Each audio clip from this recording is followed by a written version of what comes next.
Good evening everyone. Very good. चलिए अब आगे बढ़ते हैं। आज प्रोफेशनल प्रोग्रामिंग में एक स्टेप और लेते हैं। ये बताइए, अभी तक आप अपने कोड की एपीआई टेस्टिंग पोस्टमैन से कर रहे थे? यस। पोस्टमैन यूज करते वक्त कुछ प्रॉब्लम गई?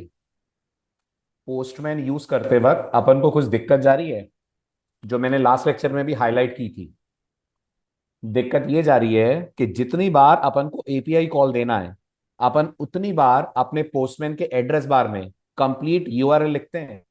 लोकलोज 3000 एपीआई वर्जन 1 वगैरह वगैरह लिखते हैं, है ना। अब आप रिकॉल करिए, कल को अगर कोई एपीआई चेंज होती है और उसके वर्जन 1 की जगह वर्जन 2 आता है, तो ये जितने अपन ने यूआरएल लिखे हुए हैं, ये सारे मुझे मैनुअली वर्जन 1 की जगह वर्जन 2 करने पड़ेंगे। गौर करिएगा, मैं कोड की बात नहीं कर रहा हूं, है ना। मैं कोड की बात नहीं कर रहा हूं, मैं पोस्टमैन में जो यूआरएल हम लिखते हैं, ये वाला यूआरएल जो आपको दिख रहा होगा, मैं इसकी बात कर रहा हूं, है ना। एक दिक्कत ये जा रही है अपन को, है ना। दूसरी प्रॉब्लम, क्या आपको टोकन भेजना पड़ रहा है, ऑथराइजेशन टोकन? कुछ ऐसे राउट्स हैं आपके कोड के अंदर जो प्रोटेक्टेड राउट्स हैं। तो जवाब है हाँ, आपका प्रोफाइल राउट प्रोटेक्टेड है, आप जो पोस्ट क्रिएट करेंगे वो प्रोटेक्टेड राउट होगा। इन सब में आपको टोकन भेजने पड़ रहे हैं, है ना। और टोकन भेजने के लिए आपको बार बार टोकन का डेटा कॉपी करना पड़ता है बियरर के साथ। Got it. अब इस प्रॉब्लम को प्रोफेशनली दूर करने के लिए पोस्टमैन हमें कॉन्सेप्ट देता है एनवायरमेंट का। किसका कॉन्सेप्ट देता है? इस प्रॉब्लम को दूर करने के लिए पोस्टमैन हमें कॉन्सेप्ट देता है एनवायरनमेंट का। एनवायरनमेंट क्या होता है, पढ़िए फटाफट और मुझे भी समझाइए। जो आपको रेक्टेंगल के अंदर हाईलाइटेड डेफिनेशन दिख रही है, उसे पढ़िए और बताइए एनवायरनमेंट क्या होता है। एनवायरनमेंट पोस्टमैन में क्या होता है, अपने अपने वर्ड्स में लिखिए।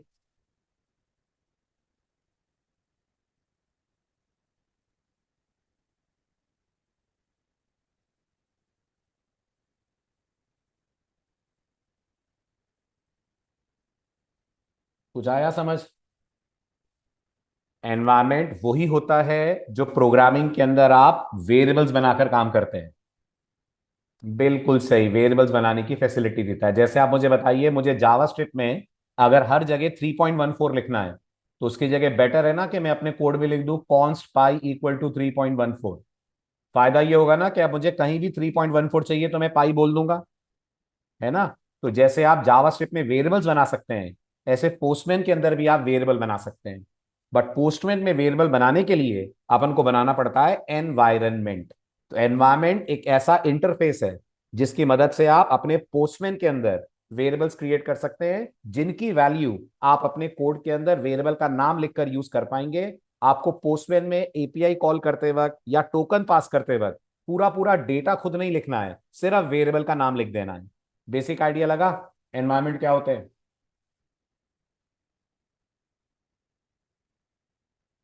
Very good. अब एनवायरमेंट बनाते कैसे हैं?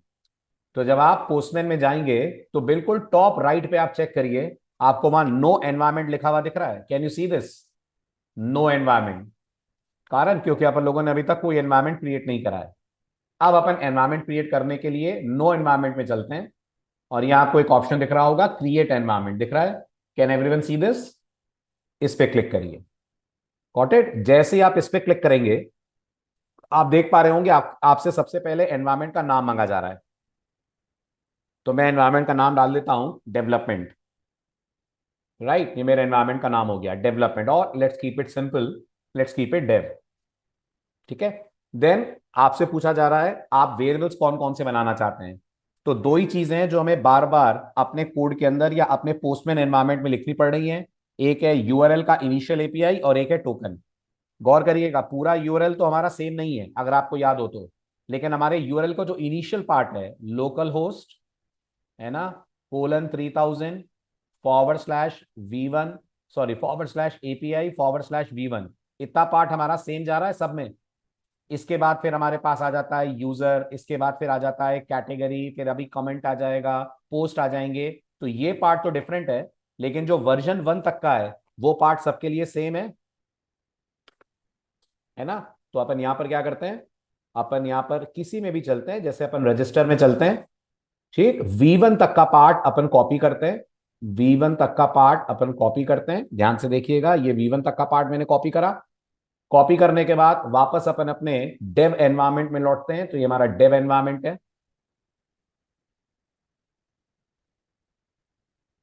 ठीक है, डेव एनवायरनमेंट में आकर एक वेरिएबल बनाते हैं, इस वेरिएबल को नाम दे रहा हूं बेस यूआरएल। ठीक है, और जो करंट वैल्यू आपको दिख रही है, इनिशियल वैल्यू नहीं, इनिशियल वैल्यू तब यूज होगी जब आप अपनी एप्लीकेशन को डिप्लॉय करेंगे। अभी अपन डिप्लॉय नहीं कर रहे हैं, अभी अपन पोस्टमैन में सिर्फ टेस्टिंग कर रहे हैं। तो करंट वैल्यू के अंदर जाकर इस वैल्यू को पेस्ट कर दीजिए। ठीक है, तो अब आपके कोड में ये जो पूरा यूआरएल आपको दिख रहा है, इसका क्या नाम हो गया है? वेरी गुड, अब इसका नाम हो गया है बेस यूआरएल। ठीक है, इतना लिखने के बाद सेव पे क्लिक कीजिए। सेव दिख रहा है, टॉप राइट पे सेव बटन दिख रहा है, इसको क्लिक कर दीजिए। ठीक है, अब इसकी अपन चेकिंग करते हैं। तो सपोज करिए अपन एक नए यूजर को रजिस्टर कर रहे हैं। तो आप देख पा रहे होंगे, या बल्कि लॉग इन करते हैं, अपन रजिस्टर की जगह अपन लॉग इन करके देखते हैं, है ना, यूजर बनाने की जरूरत नहीं है। अब आप नोटिस करिए, लॉग इन करते वक्त ये जो पूरा यूआरएल अपन को पास करना पड़ रहा है। अब हमें इतना बड़ा यूआरएल पास करने की जरूरत नहीं है। अब हम इसकी जगह क्या पास कर पाएंगे? अब हम इसकी जगह पास कर पाएंगे बेस यूआरएल। लेकिन बेस यूआरएल यहां लिखने से पहले आपको लगाने पड़ेंगे करली ब्रेस। क्या लगाना पड़ेगा? करली ब्रेस, है ना, ऐसे डायरेक्ट बेस यूआरएल नहीं आएगा।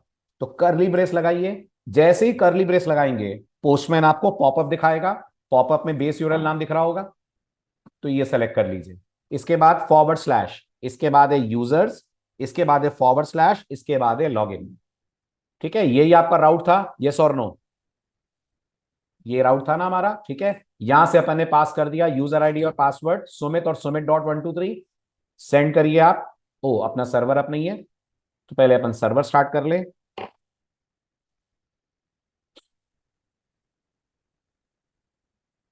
राइट, सर्वर हमारा स्टार्ट हो गया। अब आप सेंड करिए। जैसे ही सेंड करेंगे, यूजर लॉगिन हो गया, और ये आपके पास अब यूजर का टोकन आ गया है। आ गया ये token? Can you see this token? Very good, इस टोकन को करिए आप कॉपी, और कॉपी करके वापस अपने डेव एनवायरनमेंट में चलिए, और यहां एक और वेरिएबल बना लीजिए। वेरिएबल का नाम अपन दे देते हैं टोकन। ठीक है, और टोकन के लिए वैल्यू क्या होगी?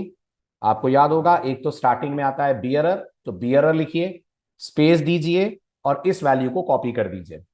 ये अब इतना बड़ा डेटा, ये बियरर और ये जो आपको JWT टोकन दिख रहा है, इतना बड़ा डेटा बार बार टाइप ना करके अब आपको क्या टाइप करना पड़ेगा पोस्टमैन में? वेरी गुड, करली ब्रेस टोकन। ओके अफजल, खाली टोकन नहीं, करली ब्रेस एंड देन टोकन। ठीक है, अब इसको आप सेव करिए। ठीक है, अब आप बताइए कौन सा ऐसा राउट है जहां टोकन की जरूरत है अपन को? कौन सा ऐसा राउट है जहां टोकन की जरूरत है? तो जवाब है गेट प्रोफाइल राउट है। गेट प्रोफाइल में जरूरत है। गणेश, अपडेट डिलीट तक क्यों जाए, अपन तो इसकी टेस्टिंग के लिए प्रोफाइल एक्सेस कर लेना। प्रोफाइल में दोनों लग जाएंगे, है ना। तो अब आप देखो, प्रोफाइल के अंदर ये जो V1 वाला पार्ट है, इसको हटाकर यहाँ पे मैं करली ब्रेस में कह देता हूं बेस यूआरएल स्टार्टिंग में। तो यहाँ करली ब्रेस में मैंने कहा base URL forward slash users, users forward slash profile, है ना, ये हमारा यूआरएल हो गया। और अगर अपन हेडर्स के अंदर आते हैं, तो ये ऑथराइजेशन दिख रहा है ना, इसको ऑन करिए। ये जो वैल्यू है ये हटा दीजिए, क्योंकि ये आउटडेटेड हो गई होगी। ये लास्ट लेक्चर वाला टोकन है, अब एक्सपायर हो गया होगा। यस, ये एक्सपायर हो गया होगा, तो इसको हटाइए। यहाँ करली ब्रेस लगाइए, और करली ब्रेस में लिख दीजिए टोकन। ठीक है, और सेंड करिए रिक्वेस्ट। जैसे रिक्वेस्ट सेंड करेंगे, आप देख पा रहे होंगे सुमित यूजर की पूरी प्रोफाइल आपके सामने आ गई है। क्लियर? इसका मतलब टोकन और बेस यूआरएल दोनों वेरिएबल अब हमारे काम कर रहे हैं, और हमारा डेव एनवायरनमेंट अब हमारे लिए इन चीजों को डायरेक्टली हमें कर देगा अवेलेबल। सही है, आया समझ में एनवायरनमेंट बनाना? क्लियर? ठीक है, ऐसे ही हमें अपने कोड में भी एक इंप्रूवमेंट करना है। ठीक है, ये जो कोड आप बना रहे हैं, आगे चलकर आप इसको अपलोड करेंगे। आगे चलकर ये कोड अपलोड होगा गिटहब वगैरह पे, है ना। अब अगर ये कोड गिटहब पे अपलोड होगा, तो आपके कोड में कुछ सेंसिटिव इंफॉर्मेशन है। आपके कोड में कुछ सेंसिटिव इंफॉर्मेशन है, जी हाँ बिल्कुल है। एग्जाम्पल के तौर पे, ये जो आपका मोंगोडीबी का यूआरएल है, ये बहुत सेंसिटिव है। अगर किसी को डायरेक्ट ये यूआरएल मिल गया, तो कोई भी डायरेक्टली हमारे डेटाबेस पे एक्सेस कर सकता है ना। इसी तरह से आपने JWT के लिए कोई सीक्रेट की बना रखी है, वो भी बहुत इंपॉर्टेंट है। आपकी सीक्रेट की डायरेक्टली अवेलेबल है यूजर के सामने। अगर मैं यूटिल्स में जाकर चेक करूं, तो ये सीक्रेट की मुझे डायरेक्टली दिख रही है। तो अपन नहीं चाहेंगे कि इनको भी डायरेक्टली कोई एक्सेस कर पाए। और आपको मैंने प्रोजेक्ट की स्टार्टिंग में कहा था कि जो भी हमारे प्रोजेक्ट का सीक्रेट या सेंसिटिव डेटा होता है वो अपन को कहाँ रखना चाहिए, वेरी गुड विशाल, वो अपन को रखना चाहिए एनवायरमेंट के अंदर। तो अब अपन आते हैं एनवायरमेंट सेटिंग में, राइट। तो यहाँ आते हैं और यहाँ आकर इस काम को करते हैं ईएनवी में जाकर। तो सबसे पहले आप अपने डॉट ईएनवी में चलिए। डॉट ईएनवी में आप देख पा रहे होंगे आपने एक वेरिएबल बना रखा है पोर्ट के नाम से। अब अपन दो वेरिएबल और बना लेते हैं। एक का नाम दे देते हैं मोंगो अंडरस्कोर यूआरएल, ठीक है, जिसकी वैल्यू अपन डेटाबेस वाले पार्ट से पिक करके ले आते हैं। ठीक है, वैल्यू ये रहेगी पूरी, यहां से लेकर अप टिल ब्लॉगी टैग। इसको मैं कट कर देता हूं। वैल्यू असाइन करते वक्त ध्यान रखिएगा डबल कोट नहीं आएगा, वैल्यू डायरेक्ट असाइन कर दीजिए, है ना, डबल कोट नहीं आएगा, रिमेंबर दैट। इसी तरह से JWT अंडरस्कोर की, ये एक और वेरिएबल बना लेते हैं अपन।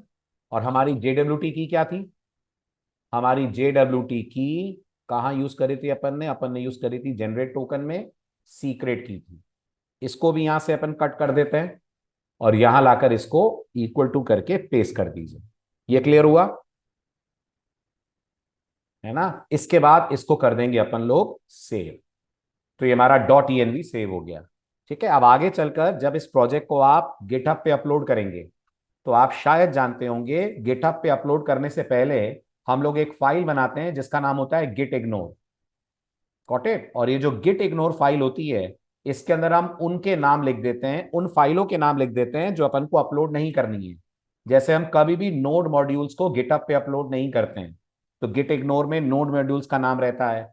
इसी तरह से हम गिट इग्नोर में अपने इस डॉट ईएनवी फाइल का नाम लिख देंगे। ये फाइल अपलोड ना होने के कारण कोई भी डायरेक्टली हमारे इस डेटा को नहीं कर पाएगा एक्सेस। आ रहा है समझ, है ना। अभी नहीं करेंगे अपन ये, अभी अपन गिट पे नहीं जा रहे हैं। बट बहुत सारे स्टूडेंट्स के दिमाग में डाउट ये आ सकता है कि सर डॉट ईएनवी भी तो कोई खोल के पढ़ लेगा, अपन ये कैसे कह रहे हैं कि ये डेटा सीक्रेट हो गया है। तो वो अभी आप पढ़ पा रहे हैं क्योंकि डॉट ईएनवी आपके सिस्टम पे विजिबल है। गिट पे ये फाइल दिखेगी नहीं क्योंकि हम इसे गिट इग्नोर के अंदर डाल देंगे। क्लियर,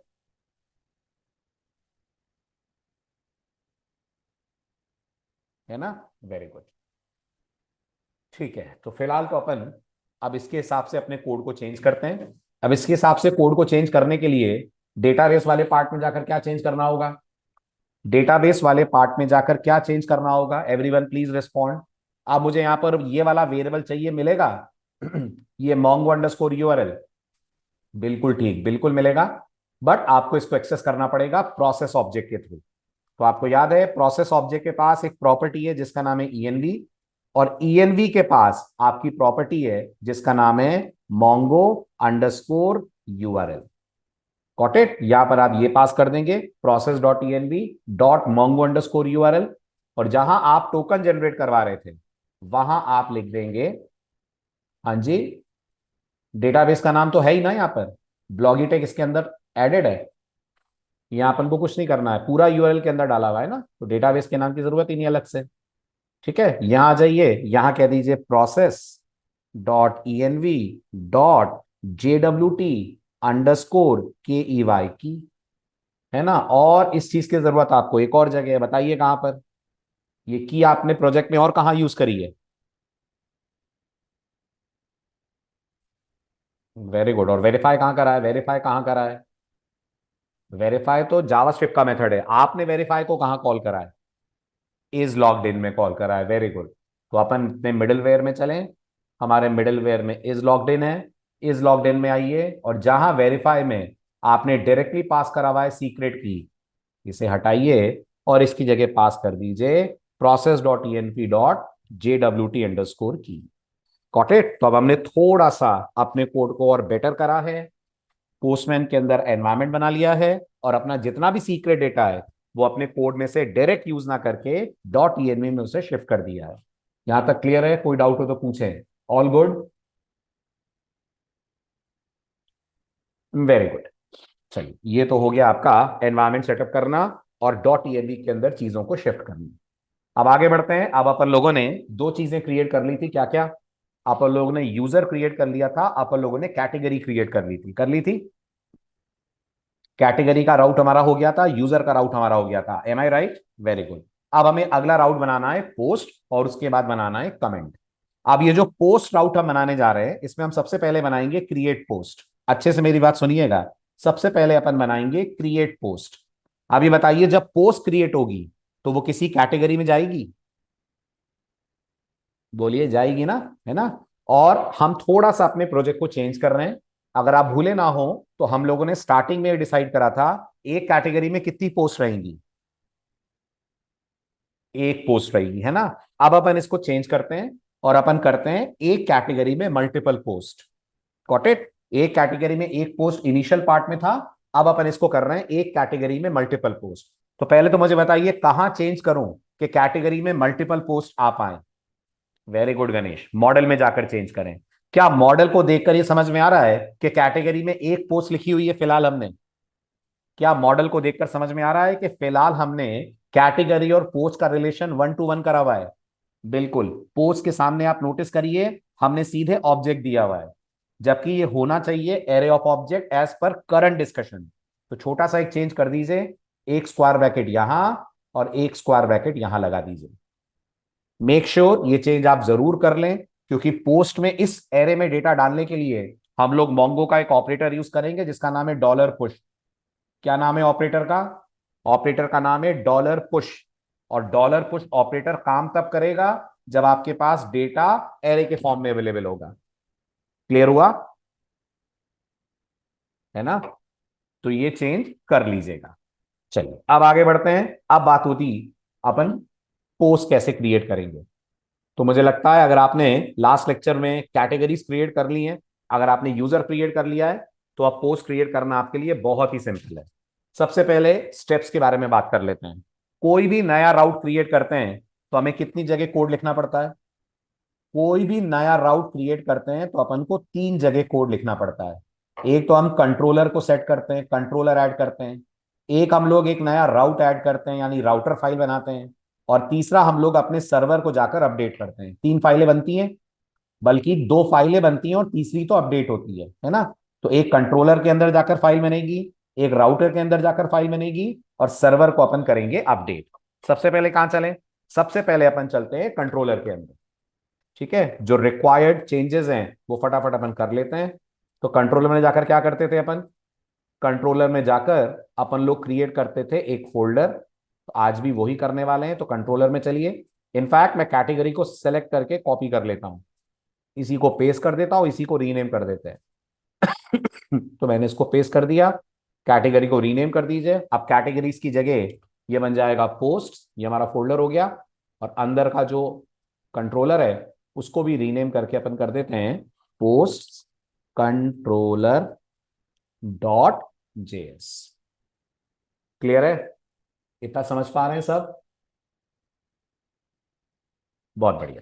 ठीक है, चलिए इसको हटाता हूं मैं, इसको फिलहाल अपन क्लोज करते हैं। ठीक, इस पूरे को अपन करते हैं इरेज और फ्रेश अपना कोड लिखते हैं। सबसे पहली चीज, अब हमें पोस्ट कंट्रोलर में क्या क्या चाहिए? एसिंक हैंडलर चाहिए।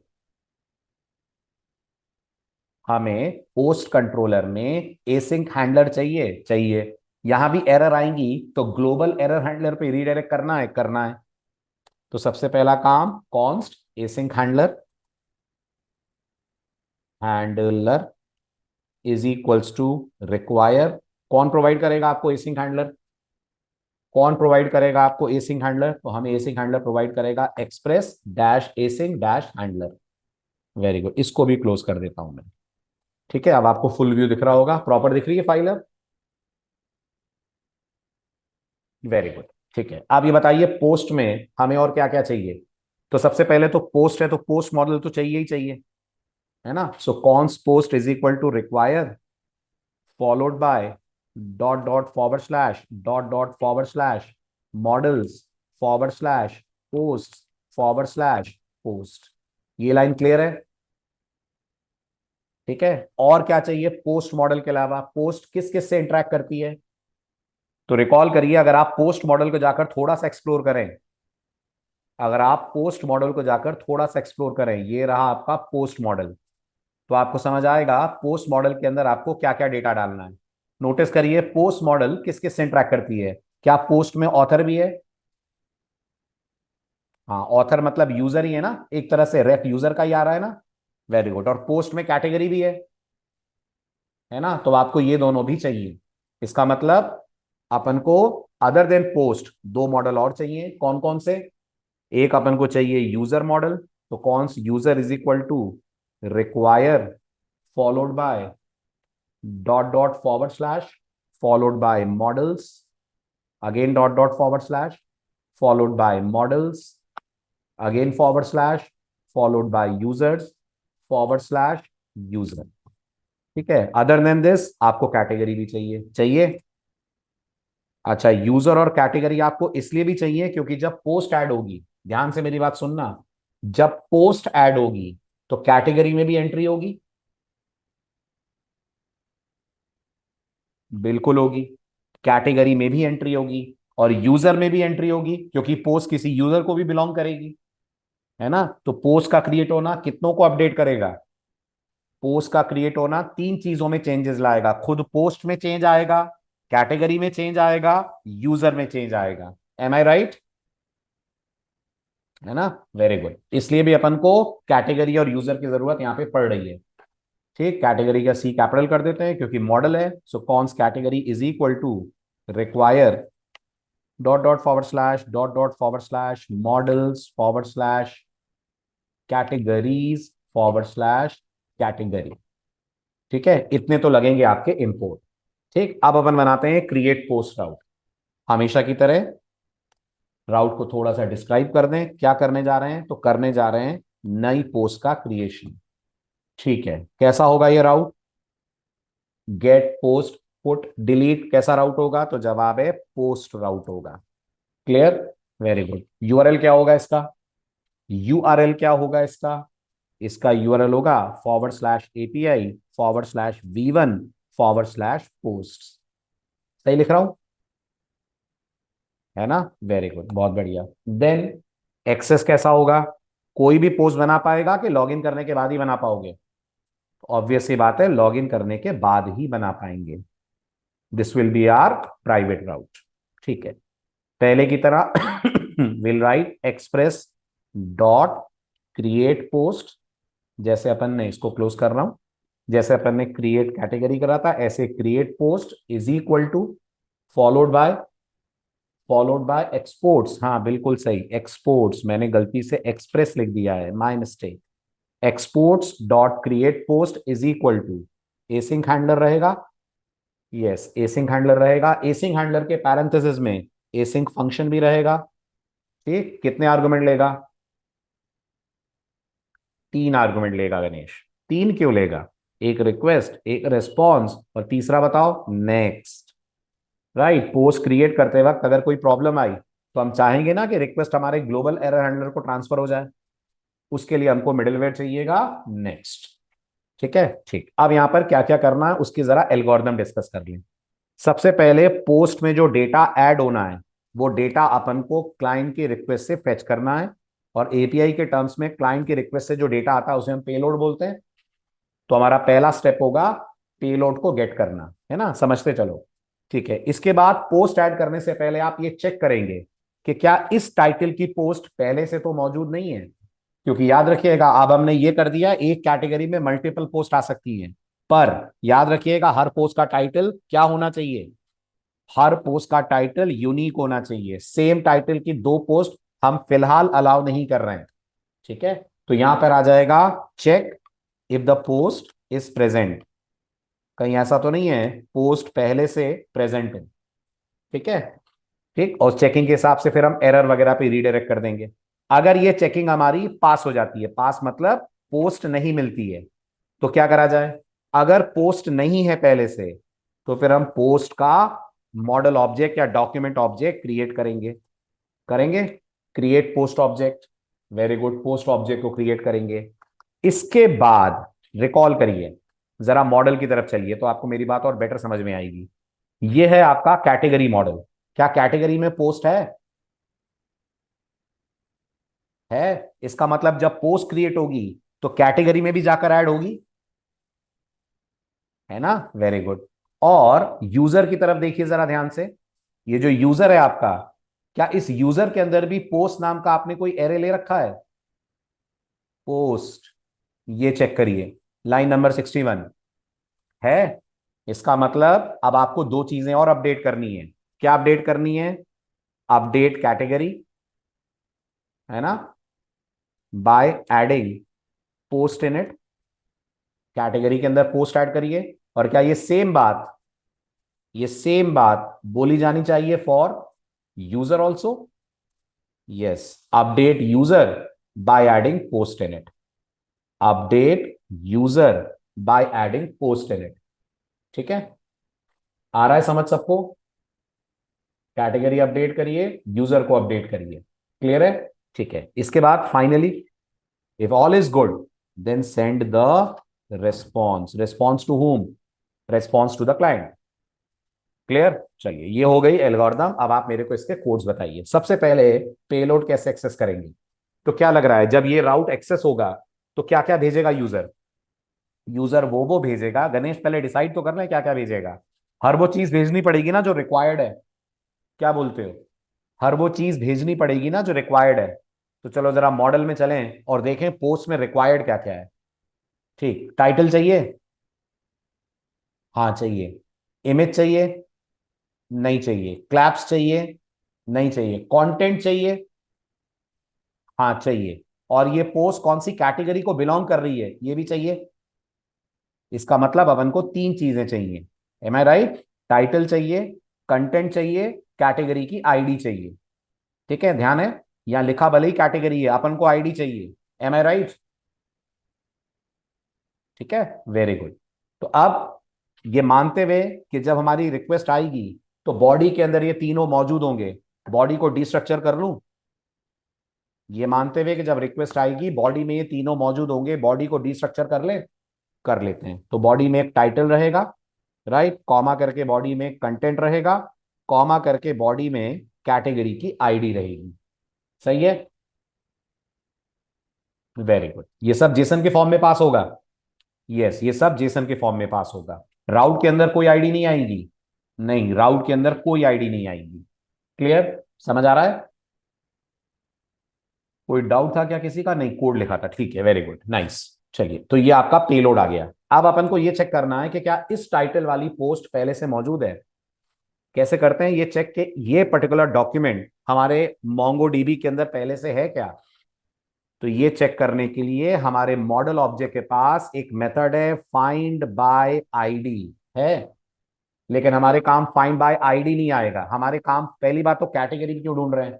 अपन को तो पोस्ट में ढूंढना चाहिए ना, है ना। दूसरी बात, क्या आपके पास पोस्ट की आईडी है?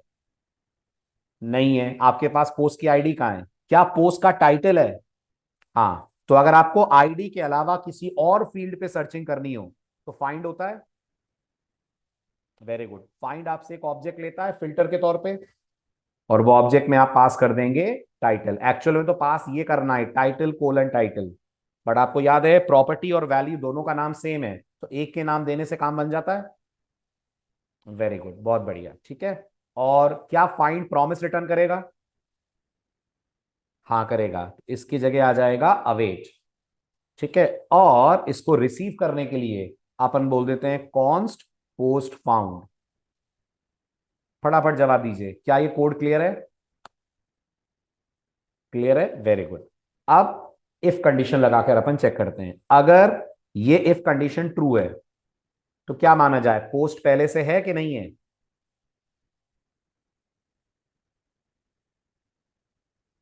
बोलिए।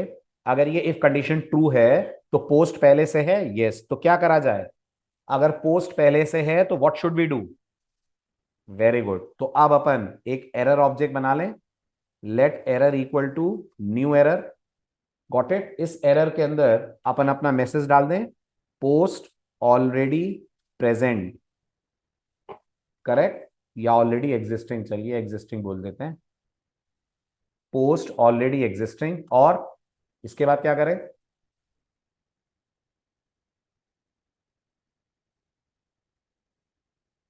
ठीक है गणेश, ये बोल देना पोस्ट टाइटल ऑलरेडी टेकन। अब क्या करें? वेरी गुड, अब करें नेक्स्ट। नेक्स्ट में एरर पास करें, और यहां से आगे नहीं जाना है तो क्या लिख दें, यहां से आगे नहीं जाना है तो लिख दें रिटर्न। क्लियर है? इफ समझ में आ रहा है सबको? Very good. अब अगर इस इफ में नहीं जाते हैं, इसका मतलब ये वाला टाइटल अवेलेबल है, अवेलेबल है मतलब ये टाइटल एग्जिस्ट नहीं कर रहा है, we can use it, yes we can use it. तो अब अपन पोस्ट को करते हैं क्रिएट। ठीक है, क्रिएट करने के लिए क्रिएट नाम का ही मेथड होता है हमारे मॉडल के पास। Very good. ठीक है, तो हम लिखेंगे पोस्ट डॉट क्रिएट। बहुत बढ़िया, लास्ट लेक्चर में आप इससे मिलके गए हैं। क्रिएट आपसे कितने आर्गुमेंट लेगा? क्रिएट हमसे एक आर्गुमेंट लेगा। वो एक आर्गुमेंट वो कंप्लीट ऑब्जेक्ट होगा जो हमको पोस्ट में जाकर ऐड करना है, पोस्ट कलेक्शन में जो ऐड करना है। अब इसके अंदर एक तो टाइटल जाएगा, सही कह रहा हूं? हाँ जी, टाइटल जाएगा, कंटेंट जाएगा, हाँ कंटेंट भी जाएगा, कैटेगरी की आईडी जाएगी, जाए नहीं जाएगी? क्यों गणेश? अगर आप बहुत ध्यान से पोस्ट को ऑब्जर्व करें तो पोस्ट में है ना, है ना? वेरी गुड, जाएगी, लेकिन थोड़े डिफरेंट तरीके से जाएगी। नहीं, कैटेगरी एरे नहीं है ना, कैटेगरी कहाँ एरे है? कैटेगरी तो सिंगल ऑब्जेक्ट है, एक पोस्ट एक कैटेगरी को तो बिलोंग करेगी, है ना?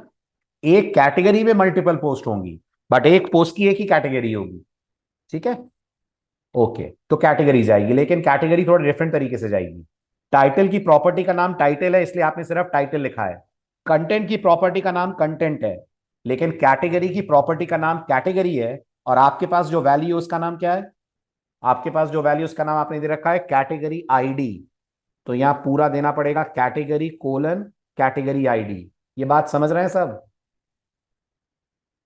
है ना? Very good. और चौथी क्या चीज जाएगी? देखिए जरा पोस्ट में और क्या रिक्वायर्ड है। ऑथर चाहिए अपन को, ऑथर। ऑथर में कौन जाएगा? ऑथर में यूजर की आईडी जाएगी, जाएगी। तो यूजर आईडी होगी अपने पास क्या? अपने पास यूजर आईडी है? कहाँ है?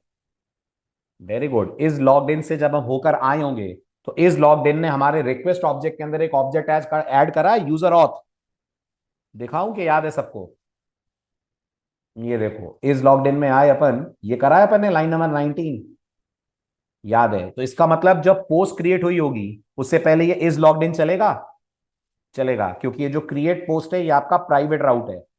जब इज लॉग्ड इन चलेगा तो आपका यूजर ऑफ ऑब्जेक्ट तो बन ही गया होगा। यूजर कैटेगरी का नेम फिल करेगा, सर तो कैटेगरी आईडी कैसे फिल होगी? हमें अभी पेस्ट करनी पड़ेगी, सुनिए, अभी टेंशन मत लो। अभी हम एपीआई कॉल देंगे ना तो आईडी हम खुद पेस्ट करेंगे। पहले हम क्या करेंगे, पहले हम कैटेगरी की आईडी बुलवाएंगे, फिर हम कैटेगरी की आईडी कॉपी करेंगे और फिर अपने एपीआई कॉल में पेस्ट करेंगे। लेकिन कल जब आगे चलकर ये रिएक्ट से कनेक्ट होगा तो फिर ड्रॉप डाउन के अंदर सारी कैटेगरीज दिखने लगेंगी। Doubt solve? अभी के लिए तो मेहनत अपन को करनी पड़ेगी, क्योंकि अभी अपन को एपीआई टेस्टिंग करनी है तो अपन को खुद कैटेगरी आईडी भेजनी पड़ेगी। बहुत अच्छा क्वेश्चन है आपका, वेरी गुड। चलूं आगे? तो ऑथर, अब ऑथर के बाद क्या लिखूं? लिखो लिखो जल्दी लिखो, ऑथर के बाद क्या लिखूं? Very good, request dot user auth dot underscore ID. और या फिर अपन यहां पे भी यूज कर सकते हैं ऑप्शनल चेनिंग। यस, यहां पे भी आप यूज कर लीजिए ऑप्शनल चेनिंग। ठीक है, अब ये बताइए क्या क्रिएट भी प्रॉमिस देता है? यस, क्रिएट भी प्रॉमिस देता है। तो इसको भी रिसीव करने के लिए यूज करिए अवेट। ये भी क्लियर हुआ? रिक्वेस्ट डॉट बॉडी, अरे अरे अरे अरे अरे अरे अरे अरे अरे, रिक्वेस्ट डॉट बॉडी में क्यों होगा विवेक? इसीलिए तो मैंने लाइन दिखाई, तुम्हें ध्यान से देखो। हमने रिक्वेस्ट ऑब्जेक्ट के अंदर डायरेक्ट इसको प्रॉपर्टी बना के ऐड करा है, रिक्वेस्ट के बॉडी में थोड़ी डाला है। रिक्वेस्ट के बॉडी में तो वो डेटा आता है जो क्लाइंट भेजता है। ये डेटा तो हम मिडिलवेयर से पास कर रहे हैं ना। हम्म, ठीक है, चले आगे। याद आ गया? है ना? और आईडी होगा कि अंडरस्कोर आईडी होगा? मैंने अंडरस्कोर आईडी लिखा है, सही लिखा है? हाँ, क्योंकि आप नोटिस करिए, जब आपने सेलेक्ट लिखा है तो यहां से अंडरस्कोर आईडी लेकर आए ना अपन, है ना? ठीक है, चलिए, तो ये हो गया हमारे पास पोस्ट का ऑब्जेक्ट अवेलेबल। ठीक, अब पोस्ट तो ऐड हो गई। अब पोस्ट के अनुसार कैटेगरी को अपडेट होना है। यस, पोस्ट के अनुसार कैटेगरी को अपडेट होना है, यूजर को भी होना है। पहले यूजर को कर देते हैं, वो बड़ा इजी है हमारे लिए। ठीक है, तो इसको करते हैं अपन कट। पहले यूजर को कर दिया जाए। बताओ कैसे करेंगे अपन यूजर को अपडेट, क्या लिखें? यूजर को अपडेट करने के लिए आप कॉल करेंगे यूजर वाला मेथड, यूजर डॉट, कौन सा मेथड?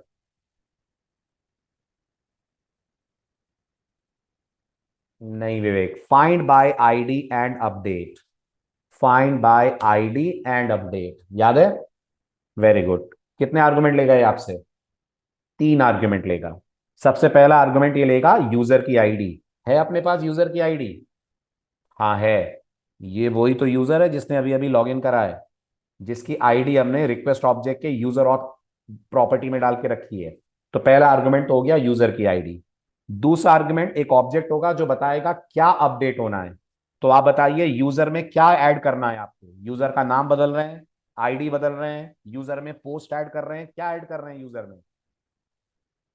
पोस्ट ऐड कर रहे हैं ना। अब ध्यान से देखो, अगर मैं यूजर मॉडल आपके सामने एक बार फिर ओपन करूं, तो यूजर मॉडल में पोस्ट कौन है?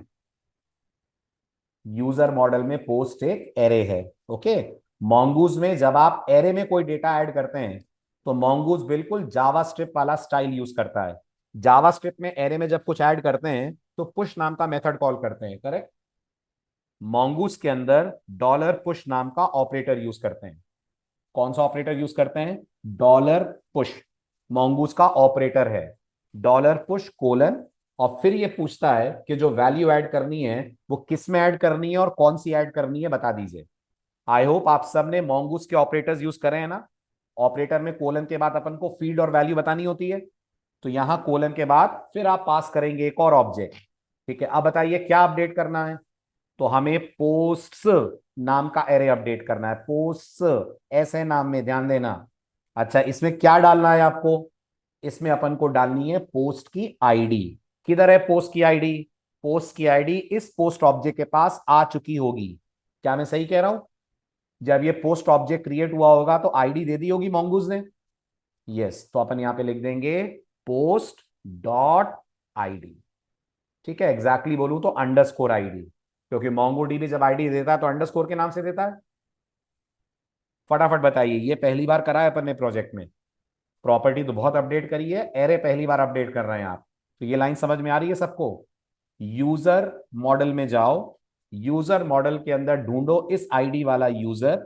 उस आईडी वाले यूजर में पुश कर दो, क्या पुश कर दो? पोस्ट आईडी पुश कर दो। किसके अंदर पुश कर दो?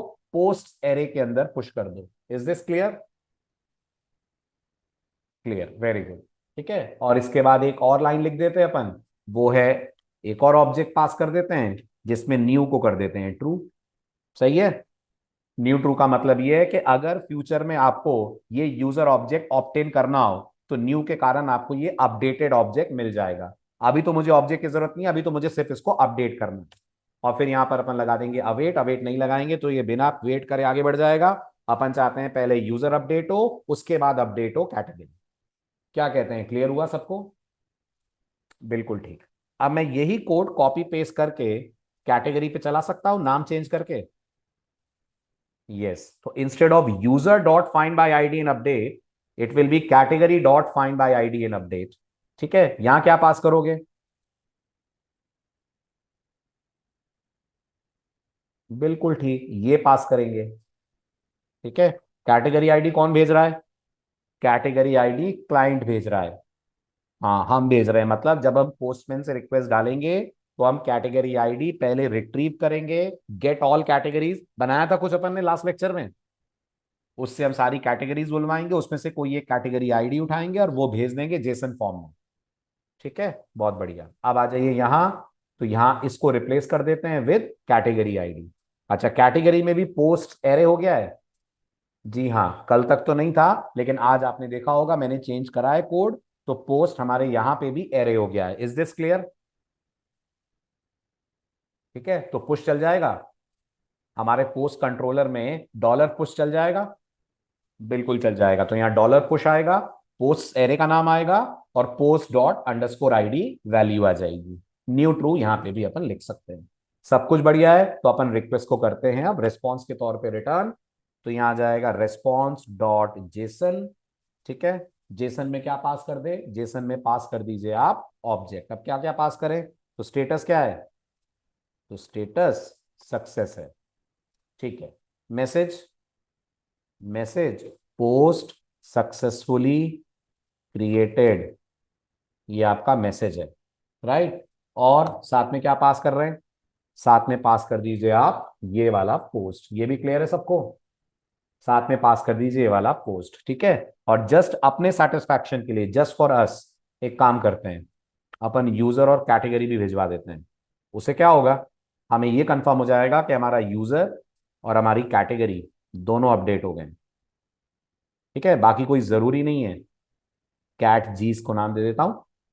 ठीक है, और यहां से पोस्ट के साथ कॉमा करके यूजर और कॉमा करके कैट जी भी कर देते हैं पास। क्या कहते हैं, क्लियर हुआ, समझ आया, बहुत बढ़िया, वेरी गुड। अब इसकी करनी है अपन को टेस्टिंग।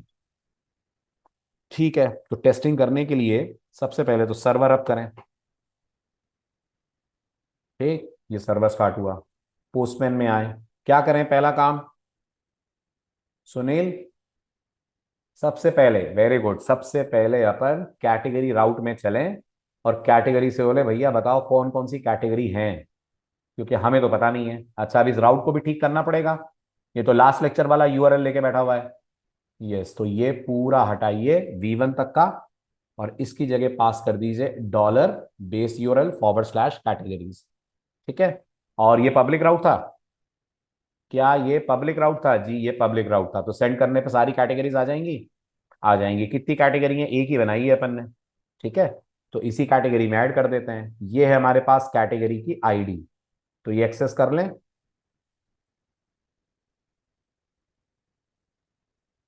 वेरी गुड, कैटेगरी हमारी front end using react JS. ठीक है, तो इसको मैंने कॉपी कर लिया। ठीक है, अब अपन को बनाना है एक नया फोल्डर, बनाना है, क्योंकि अब आप नए राउट्स की बात कर रहे हैं। ठीक, तो इसी को कर लेते हैं अपन डुप्लीकेट, लॉग इन करके सर टोकन भी लॉग्ड इन हम हैं। अभी अभी विवेक शायद आप लेट ज्वाइन करा, अभी मैंने एनवायरनमेंट बनाया था तो मैंने लॉग इन करा था ना, लॉग्ड इन तो अपन है। हमारा टोकन 1 घंटे तक सरवाइव करेगा ना, है ना। कोई बात नहीं, तो अपन लॉग्ड इन तो है। ठीक है, अब ये कैटेगरी को चेंज कर लेते हैं, इसको इसको कर देते हैं अपन रीनेम, ये हो जाएगा हमारा पोस्ट। ठीक है, तो सबसे पहले क्रिएट पोस्ट राउट पे चलें। ठीक, क्रिएट पोस्ट हमारा पोस्ट रिक्वेस्ट होगी, ये क्रिएट पोस्ट हमारी पोस्ट रिक्वेस्ट होगी। बेस यूआरएल में कैटेगरीज की जगह यहाँ पोस्ट आ जाएगा, है ना। बेस रिक्वेस्ट में, सॉरी, बेस यूआरएल में बेस यूआरएल के साथ पोस्ट आ जाएगा। ये क्लियर हुआ,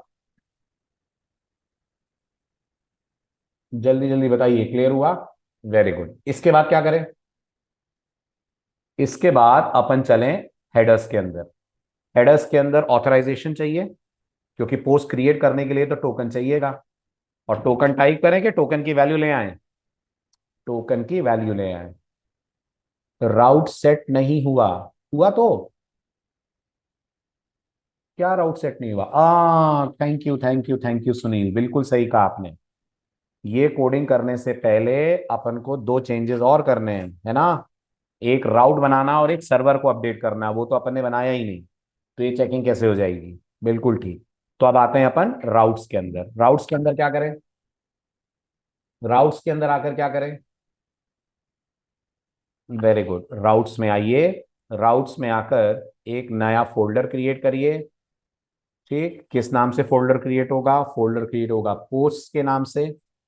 और इसके अंदर आकर एक फाइल क्रिएट करिए, इसका नाम दीजिए पोस्ट राउट्स या पोस्ट राउटर, जैसा कि हम देते आए बाकियों को। डॉट जेएस, ये कैटेगरी राउटर था, ये हो गया हमारा पोस्ट, एस लगा देता हूं इसके नाम में भी, पोस्ट राउटर। सही है, इसकी जरूरत है अपन को पोस्ट राउटर की। यस, अगर हम इसको नहीं बनाएंगे तो फिर रिक्वेस्ट पहुंचेगी कैसे, क्लियर, बहुत बढ़िया। ठीक है, अब बताइए पोस्ट राउटर में क्या करा जाए, क्या क्या लिखा जाए पोस्ट राउटर के अंदर। तो एज यूजुअल एक्सप्रेस चाहिए, yes, so const express is equals to require followed by express.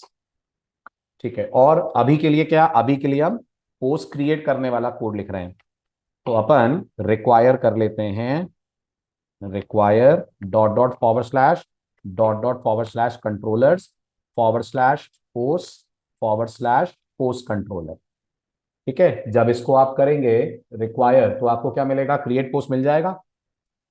Yes, जब आप इसको रिक्वायर करेंगे तो आपको मिल जाएगा क्रिएट पोस्ट। तो ये आ गया हमारे पास क्रिएट पोस्ट। ठीक है, अब क्रिएट पोस्ट से पहले लॉग इन की भी जरूरत है। उसकी भी जरूरत है, तो उसको भी ले आए अपन। Const is logged in is equals to require dot dot forward slash middlewares forward slash is logged in. ये भी आपके पास आ गए सारे इंपोर्ट। अब कैसे बनाते हैं राउटर, बोलिए।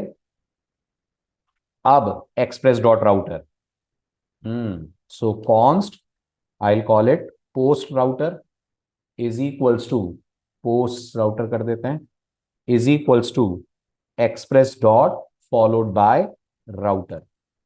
तो ये आ गया आपके पास एक्सप्रेस डॉट राउटर, ये आ गया आपके पास राउटर का ऑब्जेक्ट। ठीक है, अब क्या कर रहे हैं, तो अब अपन क्रिएट कर रहे हैं क्रिएट पोस्ट राउट। ठीक है, क्रिएट पोस्ट राउट कैसे होगा, तो it will be post router, बहुत बढ़िया, डॉट कौन सी request, get post put delete, तो जवाब है पोस्ट। ठीक, यूआरएल में क्या चाहिए, यूआरएल में कुछ नहीं चाहिए, कोई आईडी वाईडी नहीं चाहिए, तो खाली फॉरवर्ड स्लैश से काम हो जाएगा। यस, और उसके बाद क्रिएट पोस्ट। सही है राउट, सफिशिएंट है इतना। बस इसको एक्सपोर्ट करना पड़ेगा। हाँ, और इज लॉग्ड इन भी चाहिए। इज लॉग्ड इन क्यों चाहिए, इज लॉग्ड इन चाहिए क्योंकि आपका ये राउट प्राइवेट राउट है, तो इज लॉग्ड इन भी चाहिए। ठीक है, टोकन टोकन यहां थोड़ी चाहिए, हाँ चेकिंग करने के लिए टोकन चाहिए, ऐसा कह रहा है। बिल्कुल ठीक। ठीक है, अब इसके बाद यहां कर देंगे अपन module dot exports is equals to followed by post router. Clear है। ठीक है, अब और भी कुछ एंट्री। यस, अब इसको जाकर सर्वर के अंदर एज अ मिडलवेयर रजिस्टर करिए। जब तक ये मिडलवेयर की तरह रजिस्टर नहीं होगा तब तक आप इसे यूज नहीं कर पाएंगे। करेक्ट। तो जहां तक अपन ने लिखा हुआ है सेटअप कैटेगरी राउटर, बस इसी के नीचे कॉपी पेस्ट कर देते हैं, copy paste setup post router, और पोस्ट राउटर के लिए slash API slash V1 slash post, ये हो जाएगा। यहां नाम दे दीजिए पोस्ट राउटर, ऑटो इंपोर्ट काम कर जाना चाहिए, पोस्ट राउटर, बिल्कुल ठीक। सेव कर लीजिए, तो ये आपका सर्वर फाइल भी अपडेट हो गई। ठीक, अब चलेगा कोड, चलना चाहिए। इफ एवरीथिंग इज ओके, अब चलना चाहिए। तो ऑथराइजेशन की बात चल रही थी, ऑथराइजेशन के लिए अब आप ले आइए टोकन, तो ये आपका टोकन आ गया। ठीक है, फेच ऑल से एक बार फिर कैटेगरी कॉपी करिए। फेच ऑल किसकी, कैटेगरीज का फेच ऑल लीजिए, ये कैटेगरीज का फेच ऑल है। ये है कैटेगरी आईडी, जिस कैटेगरी आईडी में आपको पोस्ट ऐड करनी है। तो ये कैटेगरी आईडी कॉपी करी आपने, क्रिएट पोस्ट में आए। अब आप चलिए बॉडी में, बॉडी में रॉ, रॉ में जेसन, क्या क्या पास करना है, कितनी चीजें पास करनी है। वेरी गुड, तो जवाब है 3 चीजें पास करनी है ना। तीनों जेसन स्टाइल में जाएंगी। यस, तीनों जेसन स्टाइल में जाएंगी। क्या क्या, तो नंबर 1 पोस्ट का टाइटल। ठीक है, तो आपने रिएक्ट के लिए करी है फ्रंट एंड यूजिंग रिएक्ट, तो अपन मान लीजिए रिएक्ट कंपोनेंट्स, ये हमारी पोस्ट है, रिएक्ट कंपोनेंट्स। ठीक है, देन पोस्ट का कुछ कंटेंट दे देते हैं, पोस्ट का कंटेंट दे देते हैं react is a component based library. ठीक है, ये हो गया आपका टाइटल और कंटेंट। और इसके अलावा और क्या चाहिए, इसके अलावा आपको देनी है category ID, right, colon double quotes, और डबल कोट्स के अंदर जो आईडी आपने पेस्ट करी है। सुनील, डाउट दूर हुआ आपका। कैटेगरी आईडी कैसे आएगी, ऐसे आएगी, है ना। लेकिन जब हम इसको फ्रंट एंड से कनेक्ट कर देंगे तो यूजर को ये सब फालतू का काम नहीं करना पड़ेगा। यूजर के सामने ऑटोमेटिकली ड्रॉप डाउन में सारी कैटेगरीज आएंगी। आपने अगर फर्स्ट लेक्चर अटेंड कराओ, जिस दिन मैंने प्रोजेक्ट का डेमो दिया था, उस दिन आपने देखा होगा जब मैं पोस्ट क्रिएट कर रहा था तो ड्रॉप डाउन में सारे कैटेगरी के टाइटल आ रहे थे, आ रहे थे ना। अभी के लिए क्योंकि फ्रंट एंड से तो कनेक्ट हुए नहीं है, इसलिए अभी अपन को कैटेगरी आईडी खुद देनी पड़ रही है। ठीक है, रिक्वेस्ट सेंड करिए। Post already existing, react components post already existing, ऐसा क्यों?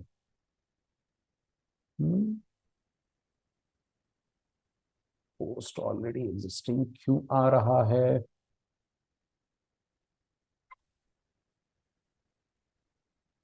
ये है ब्लॉगी टैग, ये है पोस्ट, डॉक्यूमेंट तो कुछ बना नहीं है, फिर कोड में कुछ मिस्टेक है, चलिए चेक करते हैं।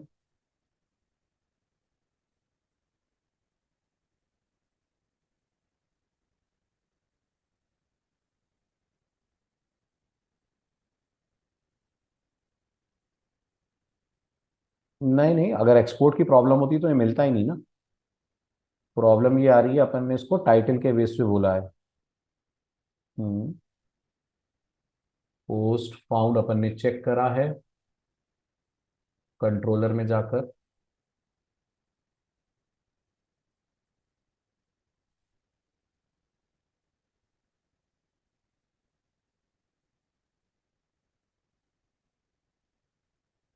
काम करते हैं, टाइटल को प्रिंट कराते हैं, टाइटल कौन सा आ रहा है?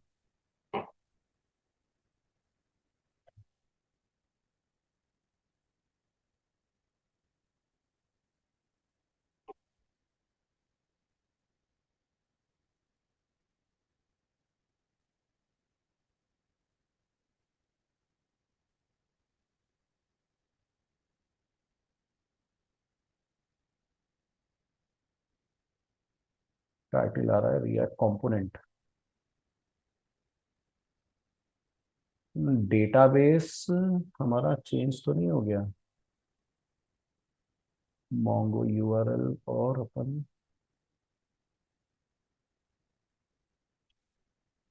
Mongo DB bloggy tech, URL भी सही है, ब्लॉगी टेक में ही है। इंपोर्ट कैसा इंपोर्ट? नहीं विशाल, अगर ये अवेलेबल नहीं होता तो हम कनेक्ट ही नहीं हो पाते डेटाबेस से, डेटाबेस से कनेक्ट हो पा रहे हैं। प्रॉब्लम कुछ और है। लेट अस सी क्या दिक्कत है। पोज डॉट फाइंड करा अपन ने इसको बोला कि टाइटल के बेसिस पर सेलेक्ट करे। Okay okay okay okay okay. अपन को चाहिए फाइंड वन। करेक्ट, फाइंड नहीं, हमें चाहिए फाइंड वन। टाइटल यूनिक होगा, यस और नो? टाइटल यूनिक होगा ना, है ना। अगर टाइटल यूनिक है तो आप यूज करेंगे फाइंड वन। क्योंकि टाइटल क्या करता है, टाइटल को अगर कुछ भी नहीं मिलता है तो वो आपको क्वेरी रिटर्न करता है, सॉरी फाइंड। अगर आपने पढ़ा हो तो फाइंड आपको क्वेरी रिटर्न कर रहा है, और क्वेरी आने के कारण आपकी ये इफ कंडीशन ट्रू हो जा रही है, भले ही क्वेरी ऑब्जेक्ट ब्लैंक है। समझाऊं? गलती क्या हुई, नहीं समझ में आ रहा? ये जो फाइंड मेथड है ये क्या रिटर्न करता है? ये जो फाइंड मेथड है ये क्वेरी ऑब्जेक्ट रिटर्न करता है ना। क्वेरी किसके जैसा होता है? Query is as good as promise. अब अगर कोई रिकॉर्ड इसको नहीं भी मिला होगा तो इसने आपको ब्लैंक क्वेरी ऑब्जेक्ट रिटर्न करा होगा। तो आप मुझे बताइए, क्या पोस्ट फाउंड के अंदर नल आ रहा है या पोस्ट फाउंड के अंदर क्वेरी ऑब्जेक्ट आ रहा है, भले ही पोस्ट नहीं मिल रही है? क्वेरी ऑब्जेक्ट आ रहा है ना, तो ये इफ कंडीशन ट्रू हो जा रही है। राइट, ये गलती हो गई अपनी से। करेक्ट। अगर ऐसा ही था तो फिर अपन को पोस्ट फाउंड के अंदर चेक करना चाहिए कि इसके अंदर एरे कितने का आ रहा है। अगर 0 लेंथ का एरे आ रहा है तो अपन कह सकते थे कि पोस्ट नहीं मिली। तो बस छोटा सा एक चेंज करिए, find one, things should now start working. ठीक है, समझ आ गई गलती सबको? It should be find one. अब करिए click. Yes, post successfully created. Right, जाकर वेरीफाई कर लीजिए। तो ये रहा, आप इसको रिफ्रेश कर लेते हैं एक बार। चेक करिए ब्लॉगी टैग, ब्लॉगी टैग में पोस्ट, पोस्ट में डॉक्यूमेंट, और ये रही आपकी post react component. React is a component based library. क्या कहना है, क्लियर? समझ आया?